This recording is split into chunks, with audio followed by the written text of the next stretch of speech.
to A Fountain of Books. My name's Destiny, and today we're going to talk about the House of Night series by PC and Kristen Cass.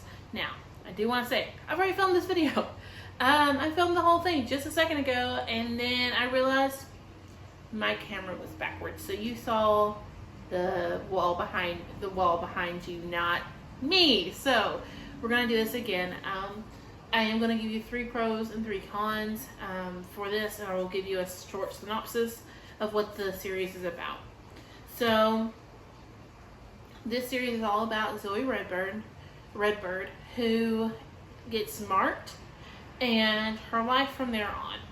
So the way it works in this series is that you are chosen by the goddess Nyx and marked by a tracker, and then you have to find your way to a house of night near you.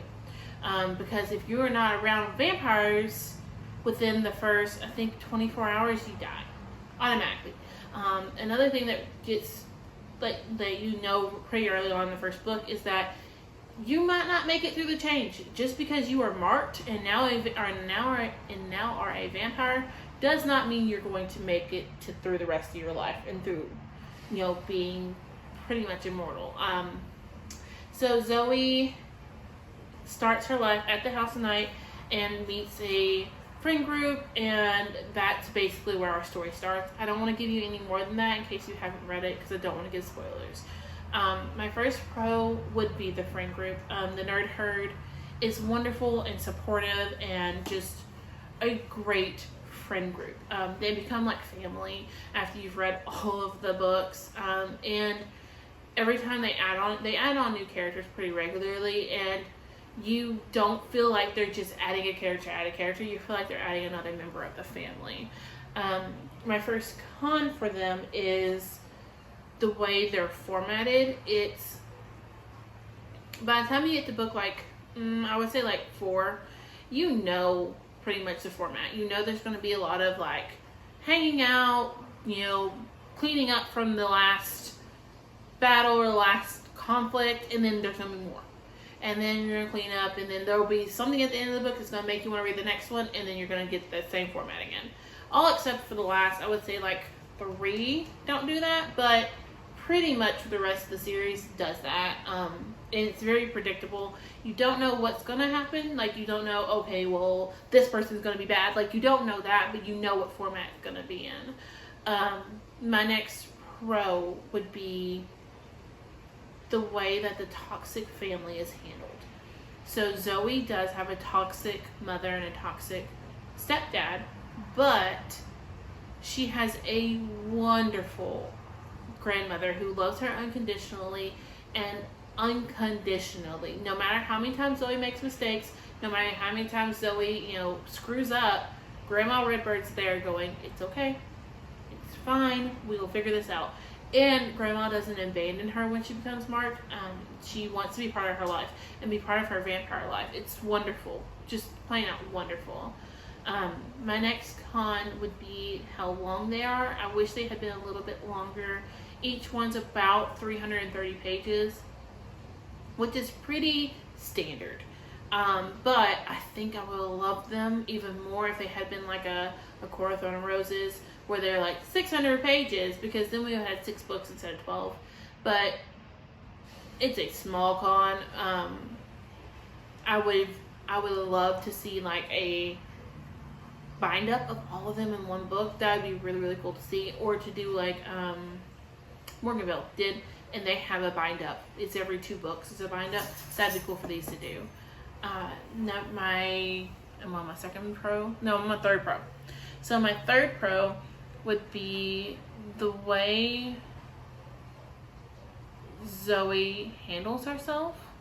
And Zoe as a character, and the characters in general, they are very fleshed out. They are very, you love them and love everything about them. You get to know them really, really well. These books are written in multiple point of views. So you get Zoe, you get the Nerd Herd, you get point of views from everyone. And in the last book, we even got a point of view of somebody who wasn't a vampire, which is really, really cool for me. I really, really do enjoy that. And my last con would have to be Oh, my brain went blank. I know. What was my last con? I don't remember what the last con was. Oh, my last con is how it seemed like our characters matured and then went back. Matured, went back. I feel like once you, as a person, when you mature to a certain level, you don't go back again. You make mistakes, yes. That's not what I'm saying. I'm not saying that they don't make mistakes, but it's almost like the authors would give them a little bit of maturity and then take it back from them. Give them a little bit of maturity and take it back from them. It was really frustrating at some points. Toward the end, that was fixed, and they were still unsure of themselves. They were still teenagers. They still made mistakes, but it was easier to handle. They didn't get their maturity lost. Excuse Annie, she is walking through the house. But yeah, these books also have really great representation. We have 2 characters who are gay. The main characters, the main Nerdheart, you have 2 that are gay. And doesn't define them. It's just part of who they are as people.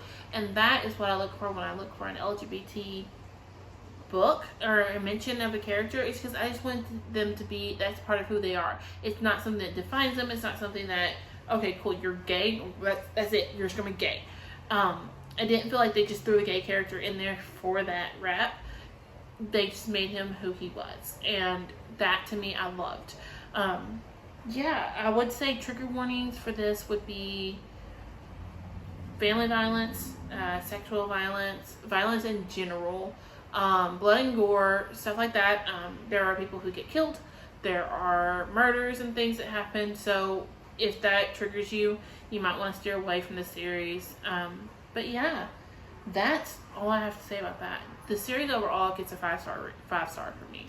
I love it, and I would not change it for the world. I'm so happy I read them. I cannot wait to read the spinoff. We started today, and I read 50 pages, and I will let y'all know my thoughts then. Bye, guys.